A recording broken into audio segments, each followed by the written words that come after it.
Is it okay to share tack and grooming tools between horses? I love this question. Why?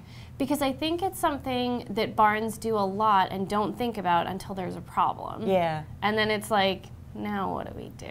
I will tell you a little secret is I go to a lot of barns, not even sometimes as a vet, but sometimes just as a rider. And sometimes just as a busybody. Just as a nosy You're just person. wandering around. And I'm wandering around and I see shared equipment and I have like germ goggles on because of my vet training, and I'm like, oh man.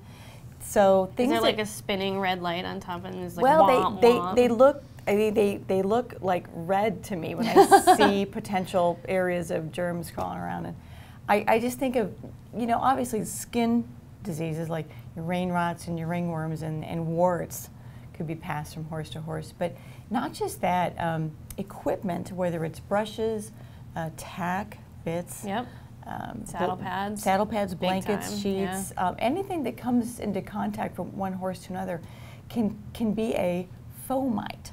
Ooh.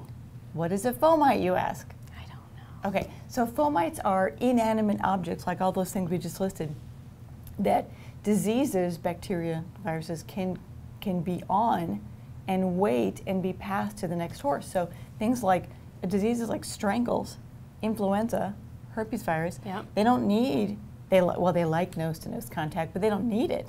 Because if your horse puts his head in a water or feed bucket, and then you use the same water or feed bucket for the next guy, their work is done. They just have to sit there and be taken in. Yeah. So I don't think people think about that. I went to a show once with my own horse, and I was unloading, and the person who went with me said, I'll fill the water buckets. I didn't think about it until I saw her filling the water buckets. And I had to go over and tackle her because she was taking the hose of the showground and putting it in the bucket. And so the bucket was filling up with water around the hose. And that's not even each horse in the barn's different buckets that you're sticking the hose in, but it's the hose from the showgrounds that's definitely been in other people's buckets. Yeah, so you've got to have your germ goggles on anytime you're working with horses. And the experts in biosecurity, that's the field it's called, will tell you better, even in your own barn, for every horse to have his own stuff. And their suggestion was to use colored duct tape. And so this horse gets blue, and this horse gets green, and this horse gets red. There's more suggestions of that when it comes to biosecurity when you have, say, a strangles outbreak. The red horses are the sick ones that are showing signs, and the orange ones are the exposed ones, and then the green colored duct tape are the ones that haven't been exposed and aren't showing signs.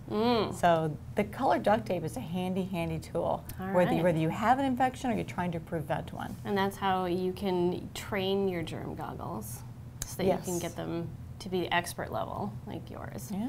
Although it sounds scary. It sounds like you see germs everywhere, and that sounds like it would be a very concerning and stressful experience. It's stressful because I go into places and I see, you know, situations that I wouldn't do it that way, but I know that it can be more work and more expensive to have everyone have the dedicated equipment. And you might start out that way, and then there's no diseases or outbreaks for a while, and so you get lax. Yeah. It's just human nature. Yeah. So, not a best practice, sharing brushes and equipment, for sure. But easier, for sure. But that whole conversation did make me think of a great joke. Oh, gosh. Okay. You ready? Oh, maybe. Would a puppy or a kitten kick you? No. No, but a foe might. Oh my goodness. Did you just think of that? I did. Wow. I thought of it the whole time you were talking. And you were like, I gotta say this. I'm so excited.